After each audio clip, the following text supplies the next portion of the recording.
নবীজিকে স্বপ্নে দেখতে চাইলে ঘুমানোর আগে মাত্র দুইটা কাজ করবেন। আল্লাহর নবী অবশ্যই আপনার সঙ্গে ঘুমের ঘরে স্বপ্নের জগতে আপনার সাথে দিদার করবেন, আপনাকে সাক্ষাৎ করাবেন। মাত্র দুইটা কাজ করবেন ঘুমানোর আগে। নবীজি সাল্লাল্লাহু আলাইহি সাল্লামকে যদি কেউ স্বপ্ন দেখে, নবীজি সাল্লাল্লাহু আলাইহি সাল্লাম বলছেন সে যেন বাস্তবে আমাকে দেখলো, কারণ শয়তান আমার সুরত ধারণ করতে পারে না। আর যে ব্যক্তি ঈমান হালতে, ঈমানী অবস্থায় আমাকে দেখলো, আল্লাহ পাক তার জন্য জাহান্নামের আগুন হারাম করে দিল। তার মানে আপনি স্বপ্নের জগতে ঈমানদার অবস্থায় আপনি দেখার কারণে আল্লাহ পাকের জান্নাত আপনার জন্য ওয়াজিব হয়ে যাচ্ছে। প্রিয় ভাই, এজন্য সকল মুমিনের আশা থাকে যে নবীজির সাথে স্বপ্নের জগতে একবার হলেও যদি আমার সাক্ষাৎ হয়, আমার জীবনটা ধন্য হবে। আর এই সাক্ষাতের জন্য নবীজি আমাদেরকে দুইটা ফর্মুলা দিয়েছেন।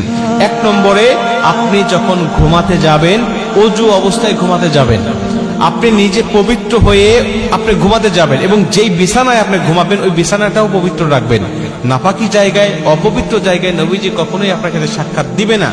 নবী মুহাম্মদ সাল্লাল্লাহু আলাইহি সাল্লাম মহামানব, তিনি আপনার ঘরে আসবেন, আপনার জায়গায় আসবেন, আর আপনি সেই ঘরটাকে পরিপাটি করবেন না, সেই বিছানাটাকে পাক পবিত্র রাখবেন না, আর নবীজির আশা করবেন, তা বোকামি আর মূর্খতা ছাড়া অন্য কিছু হতে পারে না। এজন্য প্রথম নম্বর হলো নিজে পাক পবিত্র থাকবেন, এবং যেখানে শুইবেন ওখানেও পাক পবিত্র রাখবেন। দুই নম্বর হলো, আপনি যখন ঘুমিয়ে যাবেন তখন নবীজির উপরে দরুদ পাঠ করতে করতে ঘুমিয়ে যান।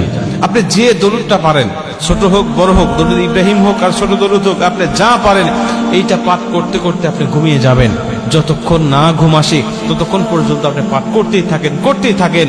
আমরা তো দরুদ পাঠ করে ঘুমাতে যাই না, আমরা তো আল্লাহর জিকির করে ঘুমাতে যাই না, কোরআন তেলাওয়াত অবস্থায় ঘুমাতে যাই না। আমরা হাতে মোবাইল ফোন নিয়ে মোবাইল ফোনে নাটক, সিনেমা, গান এগুলো শুনতে শুনতে আমরা ঘুমিয়ে যাই। এমনও ব্যক্তি আছে, এমন সারা রাত গান বাজতে আছে, সারা রাত সিনেমা চলতেছে, আর ও ব্যক্তি ঘুমিয়ে গেছে, মানে দেখতে দেখতেই ঘুমিয়ে গেছে। আল্লাহ নবী সাল্লাল্লাহু আলাইহি সাল্লাম বলেন, যদি কোনো ব্যক্তি কবিরা গুনাহ করা অবস্থায় দুনিয়া থেকে বিদায় নিয়ে চলে যায়, আল্লাহ পাক তার জন্য জাহান্নাম ওয়াজিব করে দেয়।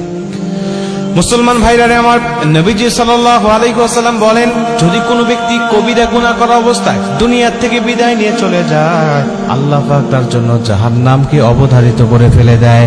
গান শোনা কবিরা গুনাহ, আল্লাহ না করুক, গান শুনতে শুনতে আপনি ঘুমিয়ে গেলেন, আর ওই ঘুমের ঘরে আপনার মৃত্যুটা চলে আসলো, আজরাইল আপনার জানটা কবজ করে নিয়ে চলে গেল।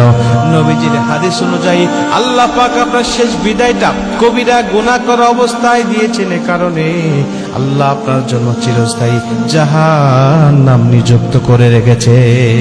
আপনার জন্য চিরস্থায়ী জাহান্নাম হয়ে যাবে। অতএব ঘুমানোর আগে গান নয়, সিনেমা নয়, নাটক নয়, এগুলো বাদ দিয়ে কুরআন তেলাওয়াত করুন, তাসবিহ পাঠ করুন, ইস্তেগফার পাঠ করুন, আর নবীজির উপরে দরুদ পাঠ করতে করতে ঘুমিয়ে যান। আল্লাহর নবীও আপনার সাথে সাক্ষাৎ দিবে, আপনার ঘুমটাও প্রশান্তিময় হবে, এবং দুনিয়ার জীবনটা আপনার জন্য আলোকিত হবে।